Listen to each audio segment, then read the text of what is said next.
இடத்துல விளைஞ்ச இலைப்பரண்டியை வச்சு ஒரு துவையல் பண்ணியிருக்கேன். இதை பார்த்து லைக் பண்ணி சப்ஸ்கிரைப் பண்ணுங்கள், கமெண்ட் பண்ணுங்கள். இது பார்த்திங்கன்னா சாதத்துக்கெல்லாம் அவ்வளோ சூடாக சாப்பிட்டிங்கன்னா ரொம்ப நல்லா இருக்குங்க.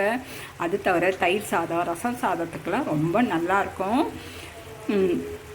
இது பார்த்திங்கன்னா நிறைய எலும்புகளை வலுவுறுத்துங்க. அவ்வளோ நிறைய பேருக்கு கால் பிரச்சனைக்கு இது ரொம்ப நல்லதுங்க. வாங்க எப்படி செய்யலான்றதை பார்ப்போம். பக்கத்தில் விளைஞ்ச இலைப்பரண்டைங்க இப்படி நீங்கள் உடைச்சாவே 4 பக்கம் இப்படி உடஞ்சாவே உடஞ்சிருங்க. ஸ்பூன் ஊற்றிக்கோங்க.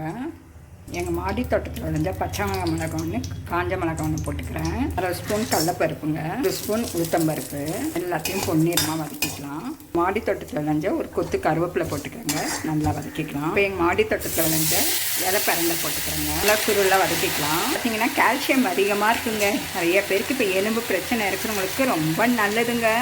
அது தவிர நுரையீரலை நல்லபடியாக வச்சுக்கும், இதயத்தை பாதுகாப்பு, சர்க்கரை நோயாளிக்கு ரொம்ப நல்லதுங்க. இந்த மாதிரி நிறைய நல்லது இருக்குங்க இந்த இலைப்பரண்டையில். சின்ன வெங்காயம் ஒரு 6 வெங்காயம் போட்டு அதையும் வதக்கிக்கலாங்க. இப்போ இஞ்சி ஒரு சின்ன துண்டு போட்டுக்கிறோம், 10 பல்லு பூண்டு போட்டுக்கிறோம், தேங்காய் ஒரு 10 போட்டுக்கிறேன். இப்போ ஒரு பரட்டிட்டு ஆற வச்சு மிக்சியில் அரைச்சிட்டு வந்துடலாம். எண்ணெய் ஊற்றிக்கலாம். கடுகு 3/4 ஸ்பூனு, உளுத்தம்பருப்பு 1 ஸ்பூனு, கருவேப்பிலை மாடி தட்டுங்க, கருவேப்பிலை கொஞ்சோண்டு இப்போ அரைச்சி வச்சுட்டா போடுறோங்க.